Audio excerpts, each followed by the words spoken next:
STEM and social justice, blending science and social awareness in the fourth grade classroom.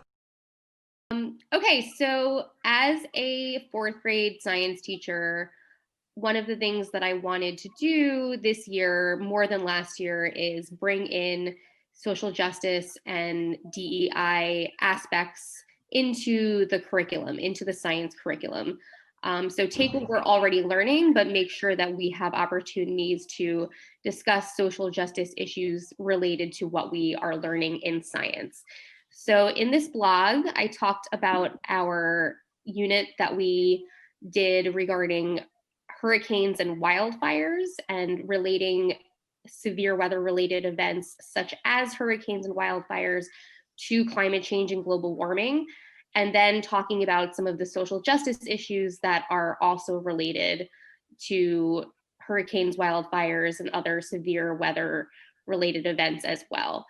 So for our phenomena, we actually both fortunately and unfortunately had, when we started this unit back in October, an extremely aggressive hurricane season, one of the worst in years, and also one of the worst wildfire seasons that we had also had in years happening at the same time. So students were introduced to these two phenomena. They saw videos of wildfires raging on the West Coast, of Hurricane Zeta hitting New Orleans, and we talked about what is happening and why is it happening, and is it a coincidence that we are having these two really intense hurricane and wildfire seasons happening at the same time, or could there be a reason why this is happening at the same time? So I had the students research hurricanes and wildfires, their causes and effects. I had them relate the causes and effects back to climate change and global warming to see if they could make connections between climate change, global warming, and more severe or more instances of severe weather that happen more often. And they were able to do that. And then we used Sage Modeler, which is a web-based app for modeling, to create models of either wildfires or hurricanes, depending on what they wanted to be a quote unquote expert in.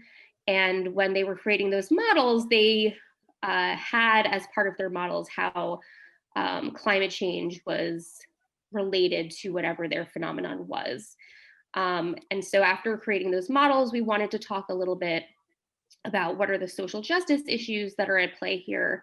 So we focused specifically on Hurricane Katrina in 2005, since they had already learned about New Orleans and how New Orleans is a hotspot for lots of hurricanes. And we also talked specifically about the Western United States to keep it close to home. And we talked about things like cultural burning.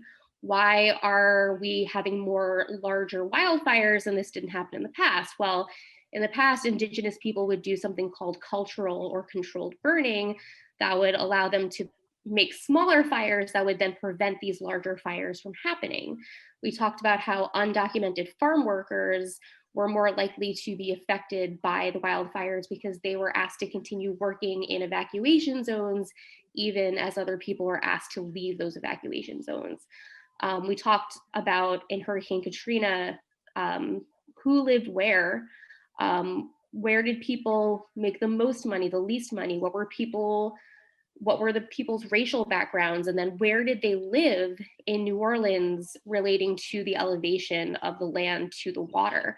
And we realized that people who were from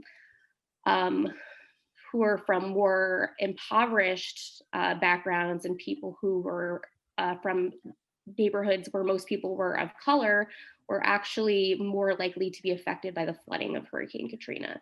So those are some of the social justice issues that we brought into the work that we did.